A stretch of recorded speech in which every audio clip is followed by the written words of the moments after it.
Welcome to the Fantasy Source Blitz podcast. My name is David Arnott, sitting here with Bill Bender, and we're talking about the AFC South today.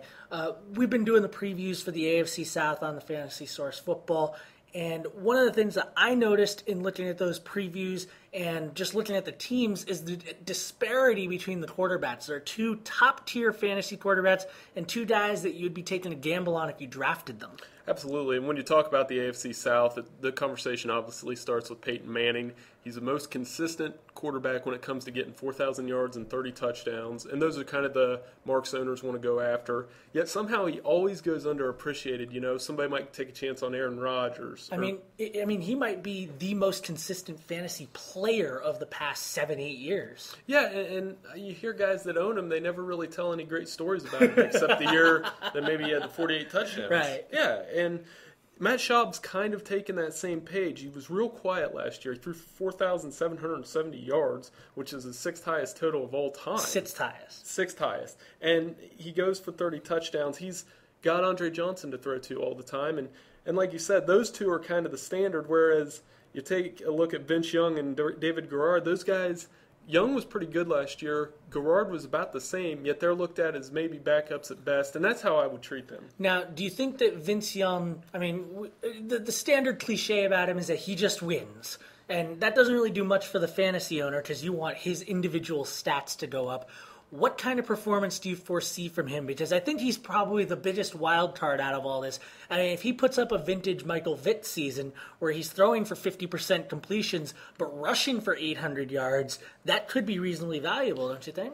I think so, but he doesn't run as much as people like to believe because I think they get trapped in those old Rose Bowl highlights from USC. He doesn't do that anymore. To be fair, those are burned into my brain. Yeah, absolutely. And, USC fans, that'll always be in their brain. But he doesn't do that anymore. He's more of just kind of a steady play. And what he does do is add to Chris Johnson's value. Because if you look at Johnson's numbers with Kerry Collins last year, they were good. Once Vince Young took over, his numbers went to absurd. Any idea why that might be? Well, I think it's just because Vince Young added a little bit of the, they didn't know what they were going to do offensively with him in terms of short passing game, and he just threw the short passes to Chris Johnson too. You saw his receiving yards go up as well. So I think that from that standpoint, Young might do more for Johnson than he does for fantasy owners. Now, you've brought up one of the candidates for the top overall pick in virtually every fantasy draft, and that's Chris Johnson. I believe he's been going around saying that he wants to rush for 2,500 yards this year. He is amazing. Everyone kind of acknowledges this. Is he worth all of that hype, in your opinion? Is he a clear-cut number one pick overall?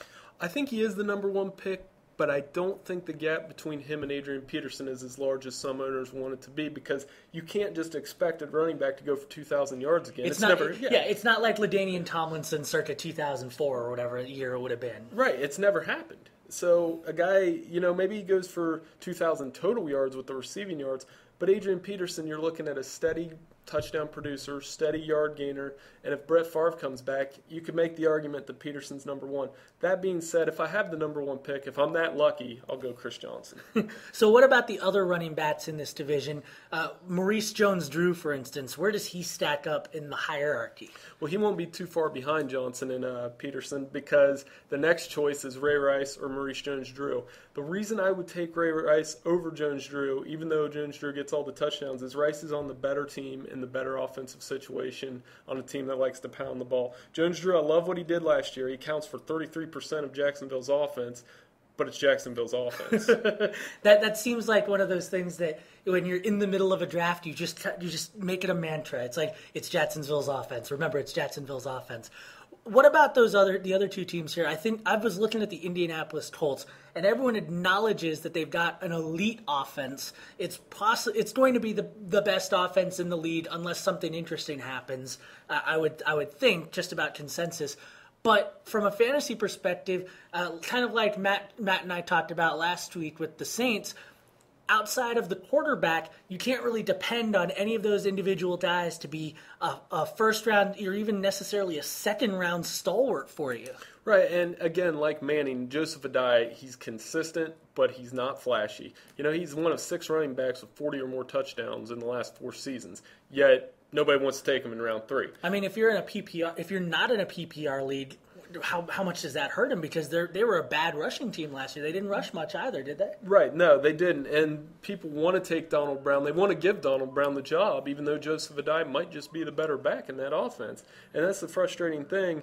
This might be the most consistent offense I've ever seen in my life, yet people want to put Joseph Adai on the back burner. They don't want to take Reggie Wayne. They want to take a Deshaun Jackson or Miles Austin. It's just amazing. But then every year at the end of the year, you see all these Colts guys doing their thing. It all just adds up over time without being flashy. Right, and consistency wins. I mean, it's won for them for years. They've been one of the best teams in the NFL for how long now, since Manning's been there. Let's talk about the opposite of consistency, and that's how Gary Kubiak treats his running backs, basically. The Houston Texans running back situation might be one of the messiest out there from a fantasy perspective. Oh, and I took Steve Slayton in the first round of a draft last year, and it was just headache after headache after headache. As consistent as Matt Schaub and Andre Johnson are, the running backs are a mess. Kubiak uses that zero-tolerance fumble policy, and you could lose a back for a week. It happened with Slayton last year.